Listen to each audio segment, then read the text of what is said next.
Morning Joe continues to slam Donald Trump over his promise to be more presidential. Now this time taking aim at his feud with Elizabeth Warren. Let's take a look at part of that segment. Donald Trump fought back against Senator Warren's attack, saying, quote, I hope it can't be Donald. I hope that she's selected as vice presidential running mate. I will speak very openly about her if she is. She's one of the least productive senators in the United States Senate. We will call her Pocahontas for a reason. She said she's 5% Native American. She was unable to prove it. She's used that fact that she was Native American to advance her career. She made up her heritage, which I think is racist. I think she's racist, actually, because what she did is very racist. Nicole, closing her eyes. And former Senator and Trump supporter Scott Brown held a bizarre press conference organized, and I know they're really sad that they were the ones who organized this, the Republican National where he suggested that DNA testing may have to come into play. Roll the tape. As we all know, she's not Native American. She's not 132nd. She has no Native American background except for what her family told her.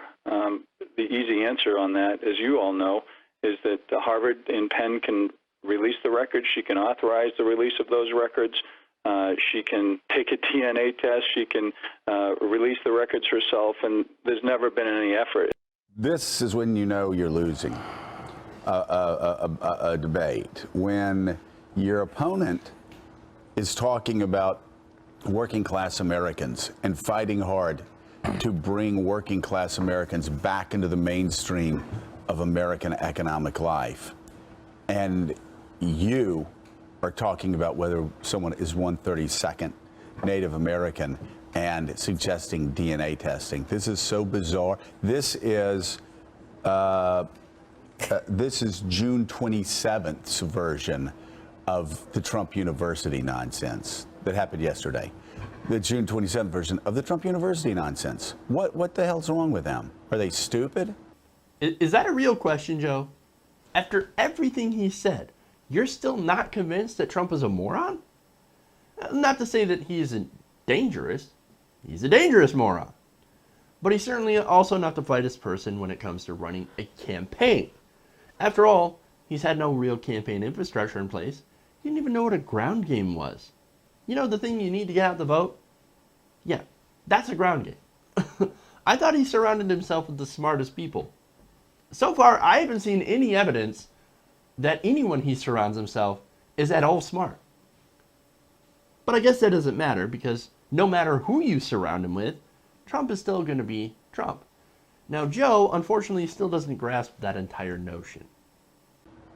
Are they stupid? They say they're going to turn the page and pivot toward the general election and have a more elegant, but you know what? You can't if your candidate Here's the deal. is releasing ridiculous cartoon-like, kindergarten-like statements. If you're going to turn the page, you turn the page, and they're trying to turn the page, especially in the Muslim ban. I want them to. They're turning the page, but you can't keep turning back. No. Turn the page and then keep moving forward. And that's the discipline. They've got to be disciplined up and down the line. This Pocahontas nonsense, this goofy nonsense, doesn't work. They've got to stop. It doesn't work. Makes them look small. We're in the general election.